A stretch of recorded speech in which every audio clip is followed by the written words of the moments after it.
You're listening ad-free on Amazon Music.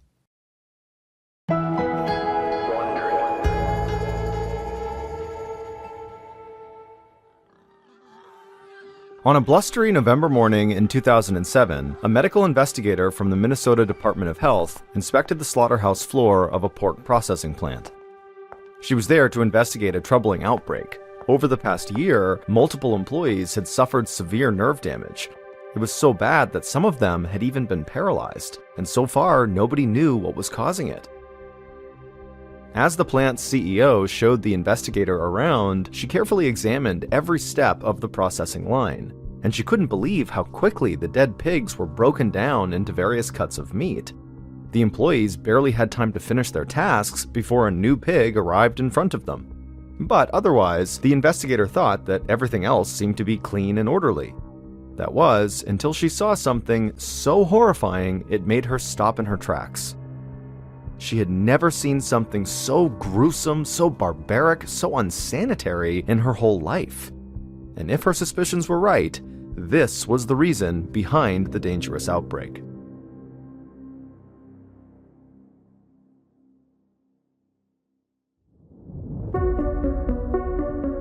From Ballin Studios and Wondery, I'm Mr. Ballin, and this is MrBallen's Medical Mysteries, where every week we will explore a new baffling mystery originating from the one place we all can't escape, our own bodies.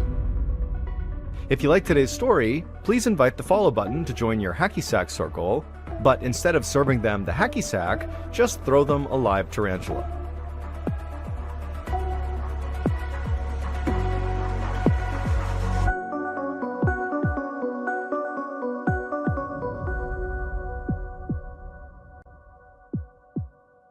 This episode is called The Mist. On December 10th, 2006, a slight man in his 20s with thick black hair stood shivering as he worked on the slaughterhouse floor at Quality Pork Processors in Austin, Minnesota. Machinery clanked in the background, and the metallic smell of fresh blood and acrid bleach hung in the air. The man, whose name was Javier, felt the freezing wind blow in from the loading docks and seep through the thin white lab coat he wore over his clothes. But Javier wasn't just cold. His muscles ached, he felt like he might have a fever, and his hands and feet tingled as if they were asleep. He hoped he wasn't coming down with the flu. He stomped his feet and tried to shake the tingling sensation out of his hands, but that didn't help. Javier's workstation was the last stop on a conveyor line that snaked its way through a large room. On this line, workers systematically carved up each hog carcass into roughly 150 pounds of pork, sausage, bacon, and other cuts of meat. Javier stood shoulder to shoulder at a long table with two other workers. A young woman named Maria was to his right, and on his left was an older man named Carlos. And the three of them, their job was to process the pigs' heads. All three of them wore rubber boots and safety glasses, and their lab coats were pretty much always stained with blood and gore. Maria and Carlos looked up as Javier kept stomping his feet, but they quickly forgot about him and returned their attention to the work in front of them. A new pig head came down the line about every 3 seconds, and there really wasn't time to make conversation. Javier had started this job 3 months earlier after moving all the way from Oaxaca, Mexico. Someone he knew from his hometown had moved here to Austin, Minnesota first, and then sent word back home to Mexico saying there were lots of good jobs here. And so, the town of Austin, Minnesota had now filled up with friends and relatives from the same area in Mexico. Javier and his wife, Anna, had decided to take a risk and follow all these people going to Minnesota. They'd packed up their entire lives and brought their 2 young kids. The freezing winter was a huge adjustment, and it was hard to be in a place where they didn't speak the same language, but Javier was learning English as quickly as he could, and for now he was lucky that most of his coworkers were Latino as well, so he could speak Spanish at work. And so Javier and Anna were quickly becoming part of a tight-knit Mexican community in Minnesota. Javier, who loved basketball, had even found a few friends to play pickup games with on the weekends when it was warm enough outside. And so all in all, Javier was happy with his new life in Minnesota. He was glad to have his job at the meatpacking plant, even though it was totally physically punishing. Everyone on the processing line did the same thing over and over and over again all day long. Javier knew that many of his coworkers suffered from repetitive motion injuries, such as carpal tunnel syndrome, which causes numbness, tingling, and pain in the hand and forearm. But on that cold December day, Javier tried not to focus on his aching, tingling limbs. There was a nurse on duty at the plant, but he didn't want to risk being sent home. He didn't have many sick days left, and he really needed the paycheck. His family needed winter clothes, and their expenses were much higher in Austin, Minnesota than they had been back in Mexico. So despite how horrible he felt, Javier remained in his place between Maria and Carlos at the end of the processing line. He turned his attention to the work in front of him and finished his shift before heading home. The next day, Javier woke up in his apartment, shivering under his blanket. Before he even opened his eyes, he realized that he still felt achy and his hands were still very tingly, and it was an odd sensation in his hands, almost like his hands belonged to someone else. As Javier pulled the blanket closer to his body, he immediately felt that same feverish chill that he'd had the previous day at the plant. Javier desperately just wanted to go back to sleep, but he knew he couldn't. He had to go to work. Javier finally opened his eyes and tried to swing his legs towards the edge of the bed, but nothing happened. His legs remained still. He tried to tense the muscles, but felt no response. With his heart racing, he sat up and grabbed at his thighs with his hands, and to Javier's horror, they just felt like dead weight. No matter what he did, he couldn't get his legs to move. Javier frantically yelled out that he couldn't feel his legs. His wife, Anna, rushed inside with a look of deep concern on her face. Cold sweat started dripping from Javier's brow as the realization of his situation sunk in. He told Anna that he needed to go to the hospital right now. The couple didn't have a car, so Anna called a taxi, and then she and their kids literally carried Javier from his bed to the cab. Javier did his best to keep a brave face on for his family, but when he looked over at his wife, he could tell how scared she was.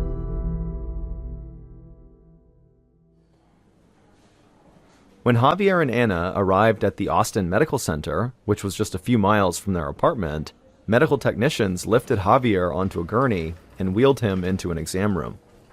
A few minutes later, a doctor entered the room, followed by an interpreter who greeted Javier in Spanish and said her name was Carol. For the next few minutes, the doctor and Javier discussed his symptoms as Carol translated their statements. Finally, the doctor said something to Carol, and then the doctor left the room. Javier could hear him making a phone call from his office across the hallway. Carol leaned into Javier and explained that the doctor suspected that Javier had nerve damage, but he didn't know what had caused it, and the Austin Medical Center was not really equipped to treat it. The doctor had recommended that Javier be transferred to the Mayo Clinic, a larger medical center about 50 miles away in Rochester, Minnesota. He was making those arrangements now. Javier looked over at Anna as she squeezed his hand. He didn't want to go so far away from her and the kids, but he needed to get better so he could go back to work. Javier looked back at Carol and nodded. He would go to the Mayo Clinic.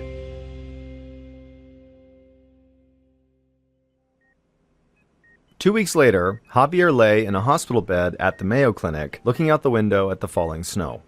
It was Christmas Day, and Javier wished he could be home celebrating with his family. He had spent the past 2 weeks having countless blood tests, being rolled in and out of MRI machines, and feeling needle pokes at his veins. But he didn't feel much better, and he still couldn't move his legs. The doctors explained that his spinal cord was severely inflamed, which was causing his symptoms. However, the doctor said that they still had no idea why, except that it had to do with Javier's own immune system. For some reason, it was attacking his own nerves instead of helping to keep him healthy. A nurse walked into the room and checked Javier's IV drip. Javier was being treated with steroids, which are powerful chemicals that reduce swelling in the human body. His doctors had promised Javier that steroids would bring some relief to his spinal cord, although they probably would not completely cure his mysterious ailment. Javier winced as he remembered the doctor who told him that he might spend the rest of his life in a wheelchair. The thought of that filled Javier with dread. If he couldn't walk, then he would not be able to keep working at the meat processing plant. He would have no way to make a living for Anna and the kids, and he would become dead weight to his whole family. Javier thought that he and Anna had come too far and worked too hard to give up now. And so he looked down at his tingling legs, and with all his might, he tried to move them, and just then he saw he could wiggle his toes. Just a little. Wasn't much, but it was a start. Javier decided he would do everything he could to try to get back on his feet. As Javier was struggling to recover, Carol Hidalgo, the translator at the Austin Medical Center, walked into a small exam room with a doctor to help out a new patient. It was early in the spring of 2007, about 4 months after Javier had first been hospitalized, and Carol was always extremely busy. This area had a lot of Spanish-speaking residents, so she was constantly translating for the hospital's medical staff. It was tiring work, but Carol enjoyed it. She felt like she was a problem solver. The latest patient was a tired-looking man in his 40s who worked at the quality pork processors plant with Javier. The man, whose name was Carlos, the man who stood next to Javier on the processing line, rubbed his legs as he explained that he'd been feeling weak and experiencing tingling in his limbs for over a month now. Carol listened carefully and relayed his symptoms to the doctor. Carlos said that his right hip and thigh were throbbing, and it was as if the soles of his feet were on fire. At first, he thought he was just tired from standing all day long, but now he was having trouble walking. Carlos said that he barely had the energy to do his job, but he desperately needed the money. His family's trailer home had burned down in the winter, and he was putting in extra hours to try to afford the rent on their new home. Carol's heart broke for him.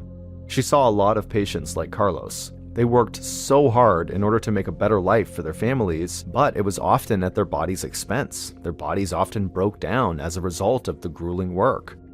She translated his story for the doctor, who nodded and told Carol to let Carlos know she was going to examine his legs. And when she was done, she shook her head and said that she'd need to run more tests. Carlos's muscles seemed fine, and so the doctor suspected that his problems were actually a nerve issue. As the doctor was speaking, Carol frowned. Something about this sounded familiar, but she couldn't exactly place what it was. And anyways, she saw so many patients every single day that it really wasn't that surprising that people's symptoms kind of bleeded together and sounded similar. So Carol jotted down some notes, and then she shook Carlos's hand and told him she hoped that he would feel better soon. Carol followed the doctor out of the room. Austin Medical Center was very crowded that day, and Carol had another patient that she needed to help.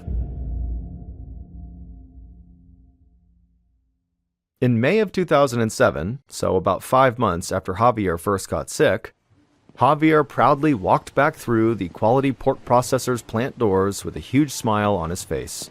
For months, his family had survived on their tiny savings and the charity of friends and neighbors. His doctors still didn't know what had made him sick, but the steroid treatments had reduced the inflammation in his spinal cord, and with intense and very painful physical therapy, Javier had slowly learned to walk again, even though he did still need a cane for balance. But his doctors thought he was well enough to work again, and the plant had cleared him to come back. Javier yelled greetings to his co-workers, Maria and Carlos, over the very noisy machinery, and right away Javier noticed that they both looked very tired and were moving so stiffly.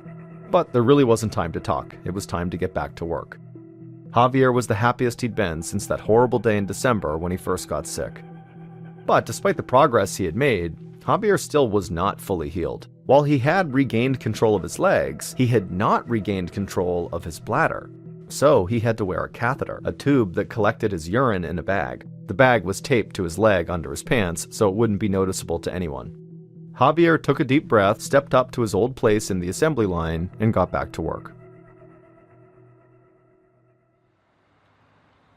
3 weeks later, Javier sat on a bench outside the factory during his lunch break, resting in the sun. Since he had come back to work, the pain in his legs had returned. He knew his body wasn't as strong as it used to be, and he hoped it was just part of the healing process. As Javier tried to relax, Maria, the woman who worked with him on the processing line, walked over and eased down next to him. She groaned and rubbed her legs. She told Javier she had a knot in her calf that just wouldn't go away, and her arms were feeling so heavy. Maria's eyes filled with tears as she told Javier that her arms were so sore she could barely hold up the spoon to feed her baby daughter when she was at home. She said their colleague, Carlos, was struggling too, but he was trying to work through the pain.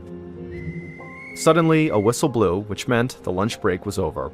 Javier watched as Maria slowly stood up and stretched, and then Javier tried to get up too, but suddenly his legs gave out from under him. He tried to stand up again, but his legs just wouldn't move. Javier told Maria to please go get help. He needed a doctor immediately. 3 months later, in September of 2007, Carol, the translator at Austin Medical Center, was in the emergency room helping a young woman named Maria. the same Maria who worked next to Javier at the QPP processing plant. Carol couldn't believe that Maria was sitting in a wheelchair. Just a few months earlier, she'd seen the young mother for another exam, and she seemed fine.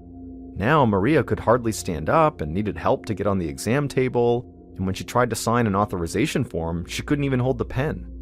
Maria said that it felt like her right arm had fallen asleep, and her feet were completely numb and tingling. A doctor came into the room and performed an examination. He tested Maria's reflexes and then arranged for additional blood tests. Then he had Carol tell Maria that he did have a diagnosis. Maria had a condition called neuropathy, which is a general term for nerve damage. It explained her weakness, numbness, and pain. He didn't know what was causing it, but he was still prescribing her steroids. After the doctor left, Carol, the translator, could see that Maria seemed unsure what to do. In a quiet voice, Maria told Carol that she was scared. A lot of her colleagues were getting sick too. One of them had even lost movement of his legs twice. Carol gave her a hug and promised her that the doctors would find an answer. Then she helped Maria back into her wheelchair and wheeled her to the elevator. After Maria left, Carol returned to the treatment area, deep in thought. Carol liked to write while she puzzled things out in her head. She sat in a chair and took out her notebook and a pen, and she watched people rush by in the hallway. She realized that she had translated for several patients over the past few months who all had very similar symptoms. There was Maria, who just a few months ago was walking but now could barely move, and then there was Carlos, whose feet felt like they were burning, and then there was Javier, whose legs had stopped working altogether. She scribbled down the first thing that they had in common. They had all been diagnosed with a type of neuropathy, and so Carol wondered if maybe something else connected these patients. Carol knew that each of these patients had different doctors and nurses, and these doctors and nurses rarely talked about their patients to each other. As a translator, Carol might be the only person in the clinic who knew that these patients had been diagnosed with the same problems. Just then, Carol spotted the chair of general medicine, Dr. Richard Schindler, walk by in the hallway. Carol knew he valued the opinions of everyone on his staff. He always found the time to talk. Carol ran after him and asked if he had a moment to chat. He nodded and said that he did. Then Carol took a breath and she asked him, "What causes neuropathy?" Carol had heard the diagnosis before, but she'd never quite understood it. He smiled at her and said that one of the most common causes of neuropathy was diabetes. Carol shook her head. She knew that Javier didn't have diabetes, and neither did Carlos or Maria. Dr. Schindler then told her that neuropathy can also result from traumatic injuries, exposure to toxins, and from infections. Dr. Schindler asked Carol why she was interested, and she told him that she'd translated for at least 3 patients who were all diagnosed with neuropathy. Carol was almost certain they all worked at the same pork processing plant. She thought there might be more she had forgotten about, but she needed his help to get a better understanding of their diagnosis. Dr. Schindler's expression grew thoughtful, and he told Carol to please find him later and he would help her try to figure it out. And so, later that afternoon, Carol and Dr. Schindler sat down together and went over the files of every patient that had been diagnosed with neuropathy in the past year. Carol could see Dr. Schindler's face grow anxious as they sifted through the names and charts. By the end of the day, he and Carol had identified 6 different cases of neuropathy that all seemed to be linked. Not only did they all work at quality pork processors, but they all worked in the same area of the processing line. Dr. Schindler thanked Carol for paying such close attention to the patients, and Carol told him that all she wanted was to figure out what was making them sick. She saw firsthand how much their jobs meant to them and their families. Carol just hoped that there was still time to help them before they became permanently paralyzed or worse.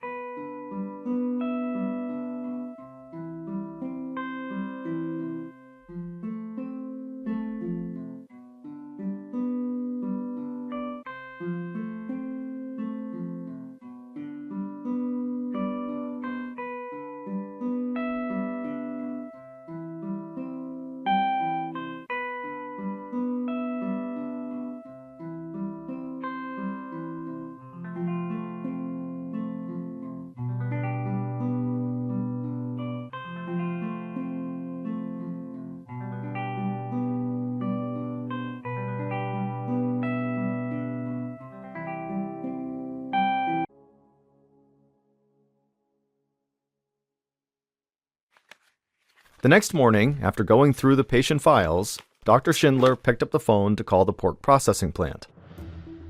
He reached the factory's nurse and introduced himself and then explained the situation. He said several workers from her plant who were suffering from neuropathy had come to his clinic to be treated, and so now he needed to know if maybe other people who worked at this plant had maybe come to her with the same symptoms. He could hear the nurse pause for a moment, and then she said that she did remember some workers coming to her with tingling and soreness in their limbs, and she gave Dr. Schindler their names. He added them to the list of patients that he and Carol had already identified, making a total of more than 11 workers from this plant who all had similar symptoms. Dr. Schindler thanked the nurse for her help, and then they hung up. Clearly, there was something wrong at this pork processing plant, but the doctor didn't know what it was. He wondered if maybe workers were reacting to a vaccination, or maybe they had an infectious illness, or they'd been exposed to neurotoxic chemicals. He didn't know, but there was something there. Something was going on at this plant. Dr. Schindler realized that this could quickly turn into a huge medical investigation, one beyond the scope of just a small regional facility like the Austin, Minnesota Medical Center. And so the doctor sent out an email to Mayo Clinic, a much bigger clinic, which was where Javier had been treated. It was one of the best medical facilities in the state, and if anyone could help with this investigation that was about to start, it was them.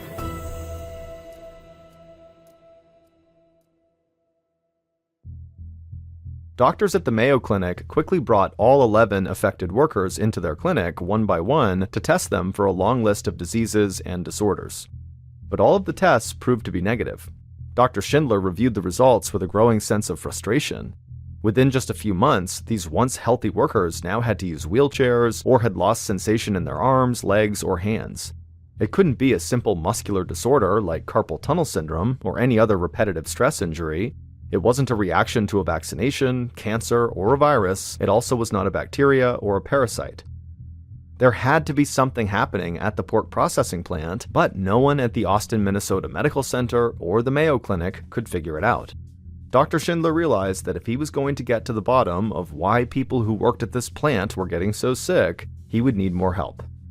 It was time to call the Minnesota Department of Health.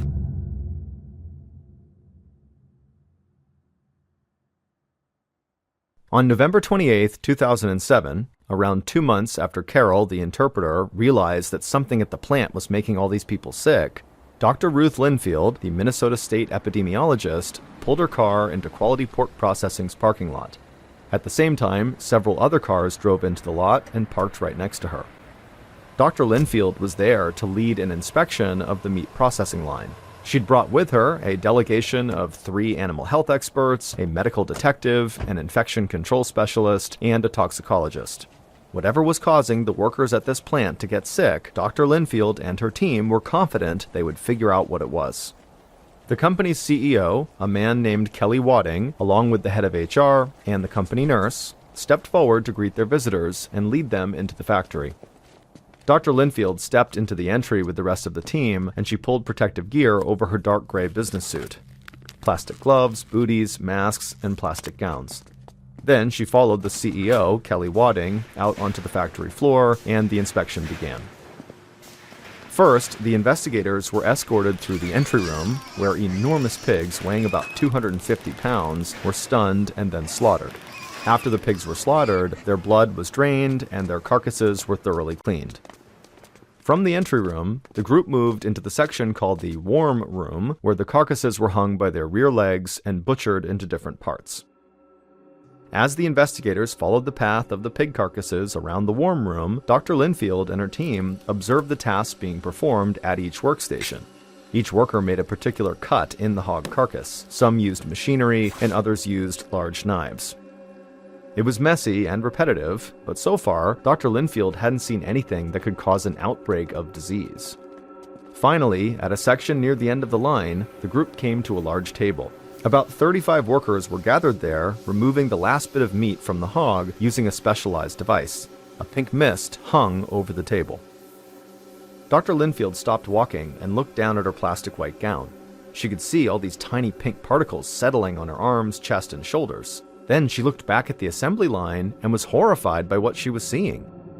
And within minutes, the company's CEO, Kelly Wadding, had shut the entire plant down. Dr. Linfield was looking at what quality pork processors called the head table, where workers literally took apart the pig's head piece by piece. They cut out the snout, the ears, tongues, cheeks, and jaws of each hog using knives, chisels, and automatic cutting tools.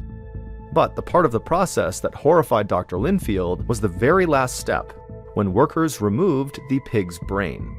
Like the rest of the pig's body, its brain is a marketable product. People in some parts of the world will use pig brain to thicken their stir-fry, while other people scramble pig brain in with eggs. But because the plant processed the pigs so rapidly, the plant needed an efficient, easy way to extract the brains from the pig's skulls. They came up with a unique method to get the brain out, which only a few other factories in the world had even tried. Under the company's unusual process, the brain removal workers were required to blast pressurized air into a hole in the pig's skull. And then the brain poured out of that same hole the air went in, now a gooey pink substance that kind of resembled Pepto-Bismol or a lumpy strawberry milkshake. And workers were blasting pig brains at an incredible speed, liquefying about 22 brains every minute. It was a gruesome process, to be sure, but what caught Dr. Linfield's attention was something else. It was the pink mist that hovered around the whole head table and then lightly coated the rest of the room thanks to the air currents from the fan above them.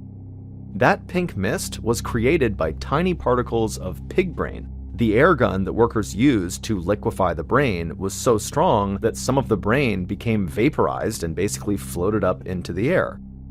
None of the workers wore any kind of breathing protection, such as respirators or face masks, so everyone in the room, but especially those who worked at the head table, and even more so the actual brain removal workers, were inhaling particles from 1,350 aerosolized pig brains every hour.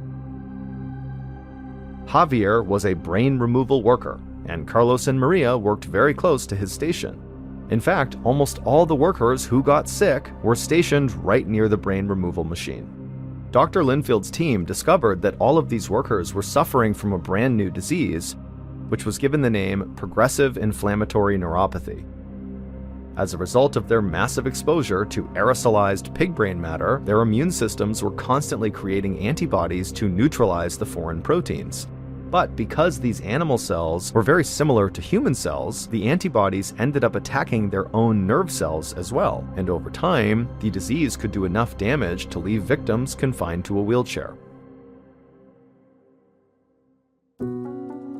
Kelly Wadding, the pork processing CEO, shut off the air gun as soon as Dr. Linfield pointed out all the pig brain particles floating in the air all around his employees. And then the CEO had that air gun hauled out of the factory on a trolley, never to return. And once that air gun was gone and the factory resumed work, the workers at the head table stopped getting sick.